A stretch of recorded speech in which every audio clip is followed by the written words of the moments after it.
Hello, I'm Daniel Szabo, and this is the Thursday reading. Peter Morris, Chapter 9. He felt better. He had been honest, and she had been gracious. Now he could think about all that had happened. He walked in the direction of the Red Lake. He and his parents had called it the Red Lake because one autumn, brown and reddish leaves had covered the lake, and from a distance it looked as though the lake had never been blue or green or grey, but red. He did not go there often any longer, because it was in the opposite direction to the zoo. As he walked in the streets of his neighborhood, he saw a couple arguing. The man was walking behind the woman. They were in their 30s. He was trying to catch up, but she kept moving faster. They tried not to shout too loud, especially the man, as he seemed embarrassed at the idea anyone could see them arguing. He had obviously done something wrong, and she was making him pay. They disappeared round a corner, and Peter Morris envied them. How intimate you must be to manage to argue in the street in front of foreign eyes. A few minutes later, he heard someone shouting.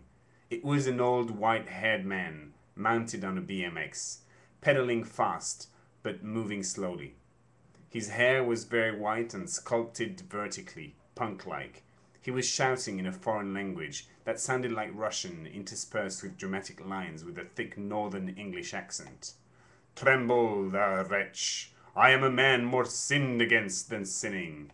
My wits begin to turn. Peter Morris wanted to ask him to stop and explain his words, his bike, his hair. But there was joy in not understanding. At one point in his life, he had been addicted to films in foreign language on the cable. They had no subtitles and he did not care for the story. It was the opacity that attracted him. He did not try to understand, did not try to imagine what they were saying. He reveled in the unknown, unpronounceable words. Where was he going? Remembering those nights in front of TV just after his parents had died was not really a good memory. Of course, it was a way of escaping. Even Peter Morris knew that. He did not want to end up like that Russian on his bike. He did not want to be rejected or ignored. He was a painter who did not sell paintings. He had not traveled the world, had no friends, no family. His belief in God was dwindling and did not seem to add much to his life. He had no purpose, and his night job could be done by anyone. If only he had friends, maybe his life would be a bit more meaningful. Who had never had these thoughts? It felt even worse to know that so many people before him had shared these depressing thoughts. He was not even being original. Then he saw the Red Lake. The blazing sun had turned it blue. He wondered if anyone else called it the Red Lake. Some maybe called it the Round Lake because it was round, or the Green Lake because it was usually green. But who would call it the Red Lake? A young man had been murdered there about 10 years ago, and some people still called it the Jack Lake because he was called Jack, or maybe because of Jack the Ripper. He did not know. He had never gone to see a psychologist or a counselor. He had never felt the need, but in his inner conversations, no one ever told him how he was supposed to feel better. His paintings and his mind remained silent when it was time to find ways. Zoldy could perhaps help him. Could he help her? Did she need help? She did not seem to. Peter Morris sat at the edge of the lake. There was a man fishing, with the arid plain behind him. He wore a funny, obscure green sort of a hat. Every time he threw his line, he would cast a swear word at the same time. Sometimes Peter Morris wished he could go out with the small men with dark faces and let his line down quietly into the water, meditating as they do for hours on the nature and destiny of fish, of how they are many and other and good to eat, willing them by a sort of personal magic to attach themselves to their hooks. Lose words, cease.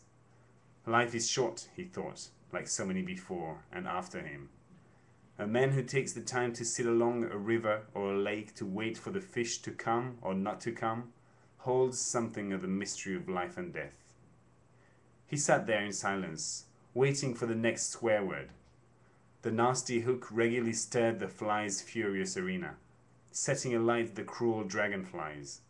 He envisioned the fish willing to die for an imaginary piece of heaven, but deterred each time by the profanity he heard. The fish would nose dive back to the depth of the muddy water. Peter Morris tried to imagine what it would be like to join the fish after an eye-to-eye with his dead lens. He felt the slimy, fertile, glistening lymph sliding on his skin as he came out of the water. It was a caterpillar. A green, pale, rose-flecked armed little teddy man crawling down his shirt with a tint of awe and a shade of dazzle. He rid himself of the insect with a gentle flick. He had done the same with love and death, but he knew now that he did not want to pursue his lonely, aimless life. Tomorrow he was going to talk to a pastor. He had not done that in a long time, and never as a thinking adult. He did not expect a revelation or a healing session, but a few answers would be a good beginning. He said goodbye to the cursing fisherman, as though he had never been shy, and traced his way back to his house. He looked up to the tree, but there was no Baroness in the tree, nor any talking squirrel. When he looked down, he saw a note on the doormat. The writing was the same as the one on the enigmatic parcel, only a little more shaky. The note read like a foreign voice on the telephone in a mystery novel. I need you more than you think. All of a sudden, his life seemed full of meaning. Someone needed him. It was certainly the first time. And it was a woman. How romantic. He wondered why and to what purpose she could need him. It was flattering, but nonetheless puzzling. He walked straight to his workshop, as though to comfort the painting he had argued with. It was still there, staring at him from all parts. The figure had not moved, but it seemed imparted with more love than before. I will help you if I can. This time it was Peter talking, not the painting. And that's it for this week. See you next week.